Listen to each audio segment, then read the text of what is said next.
the winter wind cut through Jiangsu's patched jacket like knives through paper. He bent low against the gusts, clutching the bundle of sticks he had scavenged from the riverbank. His fingers were numb, his lips cracked. But the firewood was all that stood between his family and another night of freezing in their crumbling home. The house, if it could still be called that, sagged like an old man. The roof leaked when snow melted, and the mud walls had begun to crumble. Inside, his younger sister Haijin sat wrapped in rags beside their mother. Their mother's face was sunken, skin stretched thin as parchment. She no longer spoke much. Each word cost her too much strength. Jiangsu set the sticks by the hearth and crouched down to light them. The fire sputtered, coughing weak flames. The smoke stung his eyes, but warmth began to creep into the room. He placed their meal pot of thin corn husk soup above the flames. The liquid barely covered the bottom, yellowed water with floating fibers. Hajin's eyes brightened as she inhaled the steam, though there was hardly any food to taste. As the pot simmered, Jiangsu remembered his father. The man had once been strong, working long hours in a factory, always returning with a smile no matter how little food he brought. That smile faded the year famine struck. His father's ribs had become more visible than his strength, until one day he collapsed at work and never rose again. The party said he had died serving the country. Jiangsu knew better. He had died of hunger. "Oppa," Haijin whispered, tugging at Jiangsu's sleeve.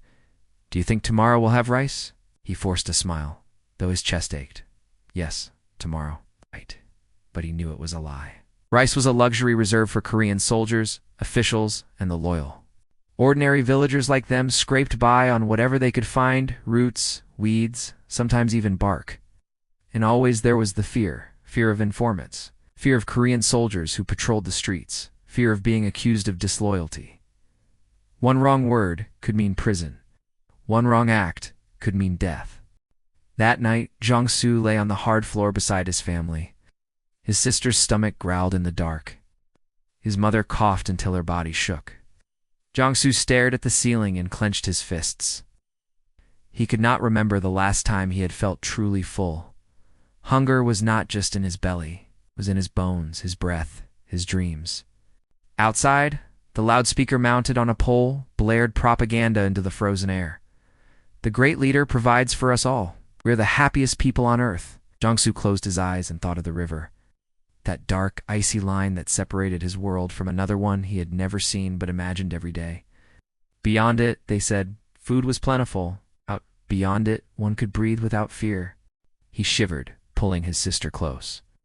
He had no answers, no promises, only a seed of thought taking root in his chest. Perhaps tomorrow does not mean rice. Perhaps tomorrow means escape. The marketplace of their village was less a place of trade than a stage for desperation. Stalls were bare, vendors whispered, and every face carried the same hollow look. Jiangsu moved carefully through the crowd, his hands deep in his pockets, gripping the last possession he could barter with a rusted pocket watch that had once belonged to his father. The state-run shops displayed nothing but slogans, their shelves lined with dust. Real trade happened in corners, behind broken fences, or under blankets where smugglers crouched with hidden goods. The risk was enormous. Korean soldiers patrolled the area with rifles slung lazily on their shoulders, eyes sharp for any sign of illegal capitalism. Jiangsu's stomach growled as he passed a stall selling roasted corn. The smell was intoxicating, rich, almost unbearable. Haijin's face flashed in his mind, her small hands clutching her belly, her eyes wide with hunger. He tightened his grip on the watch. A woman in a ragged coat beckoned him into a shadowed alley. Her voice was low. "What do you have?" Jiangsu opened his palm to reveal the watch. Her eyes flickered with surprise, then suspicion. "Where did you get this?" "It was my father's," he answered simply. She studied him for a moment before nodding. From beneath her coat, she pulled out a small bundle wrapped in cloth. Inside was a handful of rice-white grains that glowed like treasure. Jiangsu's throat tightened. He hadn't seen real rice in months. Before he could agree, a shout rang out. "Korean soldiers!" Boots thudded against the ground as patrolmen turned into the alley. The woman stuffed the rice back into her coat and vanished like smoke. Jiangsu froze. One of the Korean soldiers grabbed him by the collar, dragging him into the open. The watch slipped from his hand, clattering on the ground. "What were you doing here?" the soldier barked. His breath reeked of alcohol. Nothing, comrade, Jiangsu stammered. His knees buckled as fear gripped him. The soldier raised his rifle but ready to strike. But another patrolman intervened, muttering, "He's just a boy. Let him go." With a shove, they released him. Jiangsu stumbled, hitting the dirt. The Korean soldiers moved on, laughter echoing behind them. He picked up the watch, his hands trembling. It was cracked now, useless even for trade. He returned home empty-handed. Haijin rushed to greet him, her hopeful eyes searching his hands. When she saw nothing, her face fell. Their mother coughed in the corner, too weak to speak. Jiangsu sat silently, staring at the broken watch in his palm. He had tried. He had failed. And tomorrow, hunger would gnaw at them again. But deep inside, another thought grew stronger. Survival here was impossible. The market offered only danger. The Korean soldiers offered only cruelty. If he wanted to save his family, he would have to look beyond the border. That night, lying awake beside his shivering sister, Jiangsu whispered a vow into the darkness. "I will not let us die here. Even if I must cross the river, even if it kills me, I will find a way." Snow still covered the ground when Jiangsu first heard the word freedom whispered like contraband. It came not from a soldier, nor from a smuggler, but from an old man at the edge of the market who traded in scrap metal. Jiangsu had gone there to scavenge nails for patching their roof. The old man, hunched and wrinkled, spoke in riddles to those he trusted. That morning, his words slipped out in a low, hoarse murmur. "Across the river, the world is different, or even beggars eat more than us." Jiangsu's ears sharpened, crouched closer, feigning interest in rusted bolts. "How?" he whispered. The man's eyes darted left and right. "There are people, guides. For a price, they show you where the Korean soldiers do not watch. But you must be careful. Some guides sell you, not save you." His voice dropped further. "The river doesn't forgive the weak." Jiangsu's heart pounded. The river he had dreamed of it so often, a dark boundary between despair and hope. But to hear someone speak of it openly made it suddenly real. That night, he repeated the old man's words to his mother. She lay on her mat, pale and trembling, her breath shallow. "Across the river," he whispered. "They say there is food, medicine, a life without Korean soldiers watching." Her eyes, once sharp, flickered with faint light. "You must be careful, my son," she murmured. "The river takes as many as it saves." She coughed, and blood spotted the rag she held to her mouth. Jiangsu felt fear coil in his gut, but he pressed on. "If I could reach it, maybe I could bring something back for you." For Haijin, she looked at him with an expression that was both pride and sorrow. "You are too young to carry the world, Jiangsu. But perhaps you are the only one who can." The next days passed with gnawing hunger. Haijin grew thinner, her cheeks hollowing. Jiangsu could no longer ignore the urgency. Began to listen more carefully in the market, catching fragments of conversation, hints of routes, names whispered in haste. Always, the warnings followed. "Don't trust everyone. Some will sell you back." One evening, a woman approached him near the abandoned granary. Her face was half hidden by a scarf. "You're looking for a way," she said quietly. Jiangsu's blood ran cold. "What way?" "The only way out," she replied. Her eyes pierced him like a blade. "I know men who can guide you across, but it won't be free, it won't be safe." Before he could answer, she was gone, vanishing into the snowstorm as though she had never been there. That night, Jiangsu lay awake, heart racing. The thought of the river no longer felt like fantasy, it felt like an invitation. Dangerous, uncertain, but real. He turned toward Haijin, who shivered beside him in her sleep. His mother coughed in the darkness. He clenched his fists and whispered, "I will find a way, even if it costs everything." The woman with the scarf returned 3 days later. Jiangsu was waiting near the broken granary, nerves thrumming like a snared bird. She didn't waste words. "If you want a chance, follow me." He hesitated only a moment before stepping into her shadow. She led him through narrow alleys and across fields where frost clung to dead grass. At last, they reached a half-collapsed hut at the village's edge. Inside, 2 men sat by a dying fire. Their coats were patched, their boots caked in mud, but their eyes gleamed with sharp calculation. "This is the boy," the woman said. The taller man with a scar across his jaw studied Jiangsu. You want out? Jiangsu swallowed. I want food, medicine, a chance to save my family. The men exchanged a glance. Then the shorter one missing 2 fingers chuckled. Everyone wants the same. The question is, what can you pay? Jiangsu's heart sank. He had nothing, not since the watch had cracked in the dirt. His voice cracked with desperation. I have nothing. Only my hands. Yeah. My strength. The scarred man leaned forward, eyes narrowing. Strength won't buy passage. The river is watched, the patrols are ruthless. We risk our lives every time, but... He let the word hang heavy as smoke. Sometimes we take payment later. Sometimes the woman cut in. He's young, useful. He can work. The shorter man grinned, revealing crooked teeth. Yes, a strong back can be payment enough. A chill ran through Jiangsu. Their stares weren't those of rescuers. They were predators. Yet hope pressed him forward. If you take me, I swear I'll do whatever you ask. Scarred man finally nodded. We move only at night. Meet us in 3 days. Bring nothing that makes noise. If you tell anyone, soldier, neighbor, even your mother, will slit your throat before the patrols find you. The words lodged like ice in Jiangsu's chest.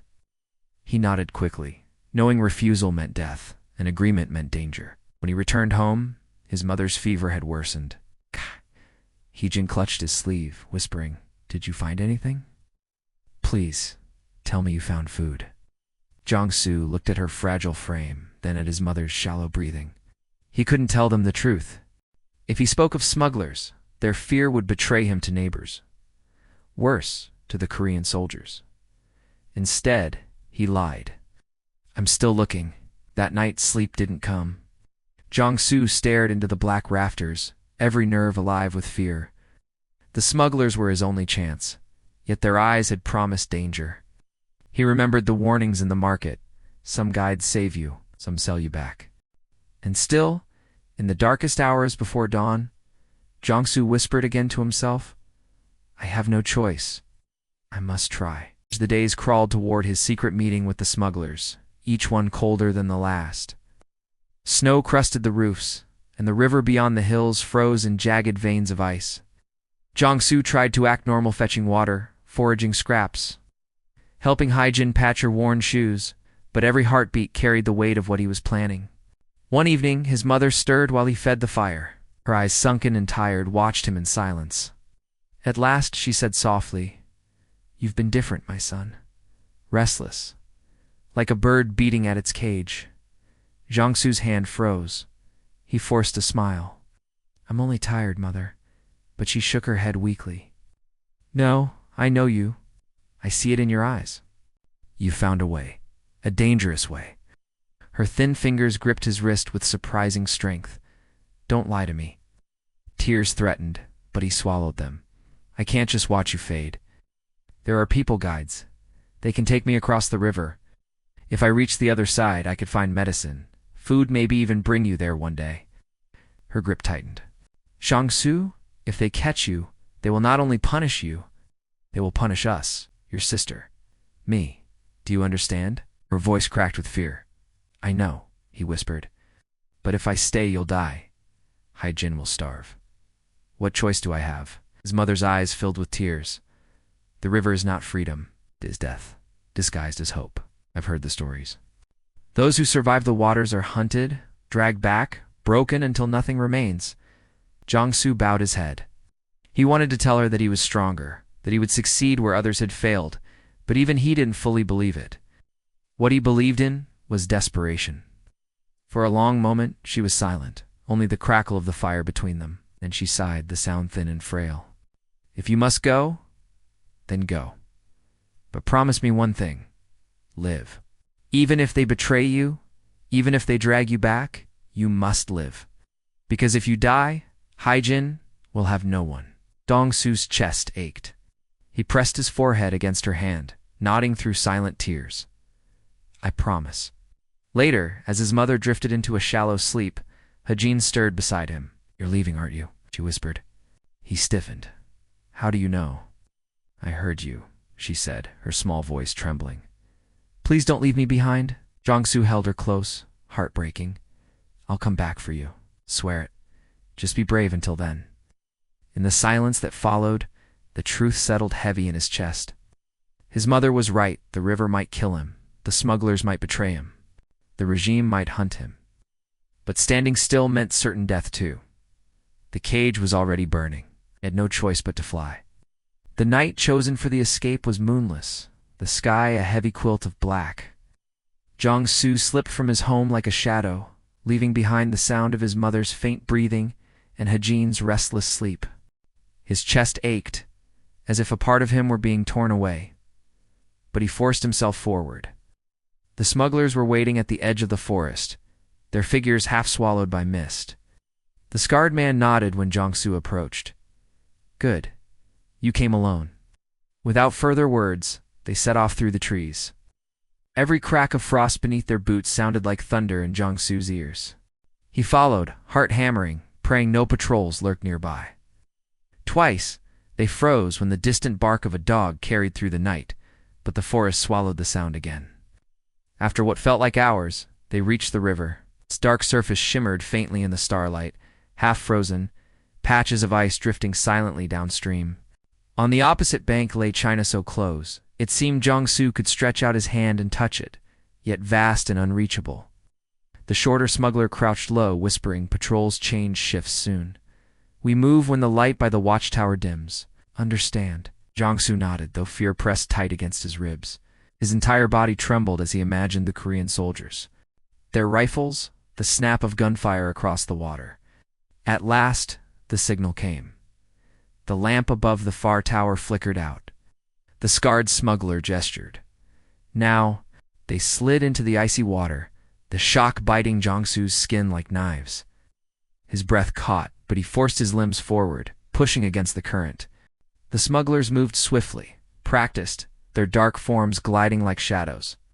Jiang-Su struggled to keep pace, every stroke a battle against the freezing pull that threatened to drag him under. Halfway across, the river roared louder in his ears, his muscles burning. He bit back, panic, forcing his arms to move, his legs to kick. Above, a beam of light swept across the banks. The tower guard had returned. "Down," hissed the scarred smuggler. Lungs screaming, Brissoon, lungs screaming. Jiang-Su's chest felt ready to burst, his body convulsing with the need for air. At last they surfaced in silence, the beam having passed. The Chinese bank loomed closer, only a few meters away. Hope surged within Jiang's. Real, fierce, alive. He clawed at the mud as they crawled ashore, collapsing on hands and knees. He wanted to laugh, to cry, to scream. He had crossed. He had made it. But before he could savor the taste of freedom, the shorter smuggler yanked him upright. Smile was sharp, cold. "Don't celebrate yet, boy. The hard part begins now." Jiang-Su froze. Something in their eyes was wrong, too calculating, too empty. The thought chilled him more than the river had. For the first time, he wondered if he had traded one cage for another. The Chinese soil beneath Jiang-Su's feet should have felt like salvation. But the night was colder here, sharper, as if the land itself demanded payment for his trespass.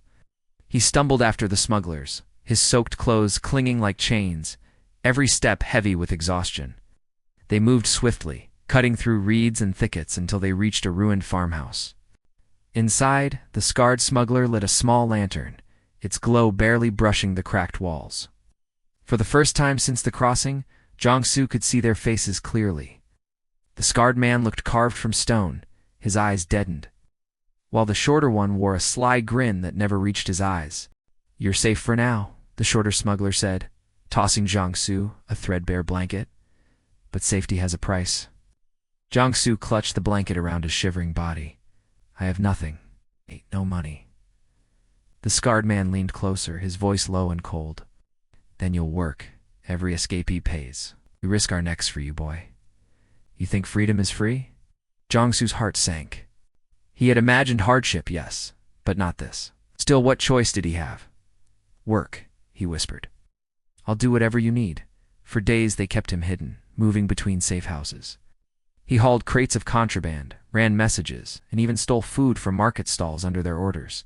His body remained weak from hunger, but the promise of survival drove him on. At night, lying on the hard floors of abandoned barns, he dreamed of his mother's frail smile, of Hajin's eyes pleading not to be left behind. One evening, Jiangsu overheard them speaking in hushed tones outside. The shorter smuggler's laugh was harsh. "He's naive. The police pay well for returnees." His blood ran cold. Police, returnees. The words cut like knives. They weren't helping him. They were selling him. His stomach twisted as the scarred man murmured, "We'll hand him over in Yanji. Fewer questions there." Jiangsu pressed a hand to his mouth to stifle the cry building in his throat. His veins throbbed with terror. Every kindness, every scrap of food, every guiding hand across the river, it had all been a chain tightening around his neck. That night, when they gave him a bowl of rice, he forced himself to eat calmly, hiding his trembling. He smiled faintly when the shorter man sneered, "Eat well, you'll need your strength." Inside, Jiangsu's mind screamed. They were not his saviors, they were his hunters. And worse still, he realized with dread, they were not the only ones. The whispers in his village had been true. Regime agents roamed these lands, dragging escapees back across the border in shackles. Freedom had been within his grasp for a breath, and already it was slipping away. Jiangsu did not sleep that night. He lay stiff on the cold floor, staring at the rotting beams above, heart pounding with every whisper of the wind outside. The smuggler's words looped in his mind. Release Yanji. He had escaped one prison, only to stumble into another. By dawn, he had a plan. He would slip away the first chance he got, vanish into the labyrinth of fields and villages, and somehow find a sympathetic soul. He didn't know how far Seoul or Mongolia was, but anything was better than the iron jaws waiting for him here. The chance came sooner than he expected. The scarred man stepped outside to relieve himself, and the shorter smuggler busied himself with a pack. Jiangsu crept toward the back door, his breath caught, legs trembling. "One step too." The boards groaned faintly beneath his weight. "Going somewhere?" The voice froze him. The shorter smuggler blocked the doorway, that crooked grin stretched wide. Behind him, the scarred man entered, rifle slung across his shoulder. "You think you're clever?" the scarred man said, his tone almost weary. "They all tried to run, but we're not the ones you should fear most." He shoved Jiangsu against the wall. "The regime has men here, real hunters. They want you back alive. We just want our cut." The words drained the strength from Jiangsu's body. Regime agents. He had heard of them, plainclothes officers who stalked border towns, sniffing out defectors like hounds. Escapees who fell into their hands vanished, dragged back across the Tumen, or Yalu, never to be seen again. The smugglers bound his wrists with coarse rope. "Oh, you'll fetch a good price," the shorter one sneered. They moved him under cover of dusk, forcing him through narrow alleys and dim-lit markets. Jiangsu kept his eyes down, but inside he counted steps, memorized turns, desperate for any opening. In the distance, neon lights glowed, a cruel contrast to the pitch-black nights of his village. China felt overwhelming, alive, but none of it belonged to him. At a tea-house stop, while the smugglers argued in whispers with a man in a dark coat, Jiangsu risked a glance. The man's posture was too rigid, his shoes too polished. When their eyes met, Jiangsu felt a chill deeper than the river's bite. The man gave the faintest nod to the smugglers. Panic surged through Jiangsu like wildfire. He knew then the regime had already found him. The smugglers weren't taking him to safety. They were delivering him into the jaws of wolves. That night, as they marched him toward the outskirts of Yanji, the city's lights dwindling behind them, Jiangsu's mind whirled. He could run, yes, but where? Between the smugglers and the agents, the world felt like a tightening noose. Still, one truth cut through the fog. If he didn't fight now, he would never see another dawn as a free man. The night was thick with fog when Jiangsu made his move. His wrists were raw from the ropes, his stomach hollow, but desperation gave him strength. As the smugglers led him down a dirt path beyond Yanji, he stumbled intentionally, pitching himself into the roadside brush. "Get up," the scarred man barked, jerking at the rope. Jiangsu rolled instead, tearing the cord against a jagged rock hidden in the grass. It seared his skin, but the fibers snapped. In one wild burst, he lunged to his feet and sprinted into the dark. Branches whipped his face, mud sucked at his shoes, and behind him curses erupted. "Stop him!" Gunfire cracked through the fog. Jiangsu ran harder, lungs burning, eyes locked on a dim glow ahead a farmhouse lamp. Maybe salvation. He crashed through reeds, heart hammering like a war drum. For a moment, freedom felt close enough to taste, but shadows were already there, waiting. Two men stepped from the mist, coats buttoned, hats low. Their movements were precise, military. Before Jiangsu could turn, one slammed into him, driving him into the ground. Cold steel pressed against his Chica pistol, unyielding. "Got him," a voice said in flawless Korean, clipped and cold. Jiangsu thrashed, but the second man twisted his arms behind his back with professional ease. He knew then these weren't smugglers. These were them. Regime agents. Dragged to his knees, Jiangsu stared up at their faces, pale and expressionless, like statues carved for terror. "Why?" he rasped. "I crossed. I made it. Why can't you let me go?" The taller agent crouched, meeting his eyes. "There was no hatred there, only duty, because you don't belong here. You belong to the fatherland, and the fatherland always reclaims its own." The smugglers arrived, panting. Coins clinked softly as the shorter one pocketed his reward.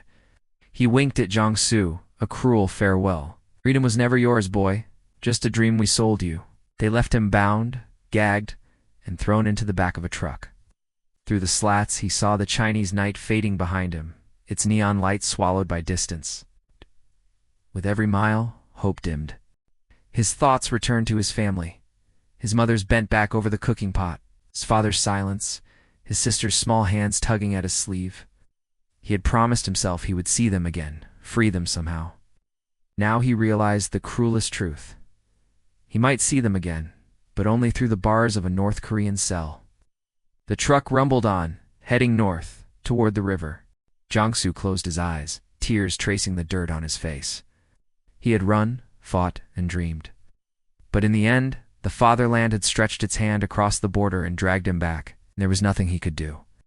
The truck jolted violently as it crossed the bridge back into North Korea. Jiangsu felt the change before he saw it. The smooth pavement of China gave way to rutted, broken asphalt. The air grew colder, heavier, as if even the wind carried the weight of fear. When the doors finally swung open, floodlights blinded him. Korean soldiers in gray uniforms barked orders, rifles slung casually over their shoulders. The agents dragged him out and pushed him to the ground. His knees struck gravel, sending sparks of pain up his legs.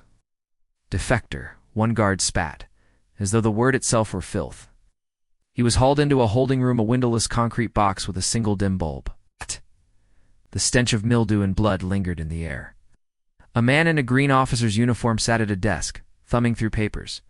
Without looking up, he said, "Name." Jiangsu hesitated. A blow to his ribs dropped him to the floor. "Your name," he gasped, forcing it out. The officer scribbled it down, then leaned back, eyes cold. "You thought you could betray the great leader? Cross into the land of wolves? Tell me who helped you?" Jiangsu shook his head. He had no one to betray. Still, fists and boots rained down until the room blurred red. Days turned into a nightmare of interrogations. He was starved, beaten, made to kneel on broken glass until his legs trembled uncontrollably. His body begged to give up, but his mind clung to fragments. His sister's laughter, his mother's lullabies, the taste of roasted chestnuts from a winter long ago. Small, fragile memories that reminded him he was more than a prisoner. One evening, as he lay chained in a freezing cell, a familiar voice called his name, weak, trembling. Hannah, his sister. He crawled to the bars, throat raw. Through the dim corridor, he saw a hearth in her, older eyes, sunken but unmistakable. "Shh," had been taken to Appa, she whispered. Guards shoved her onward before he could reply. The sound of her sobs trailed into silence. The realization crushed him.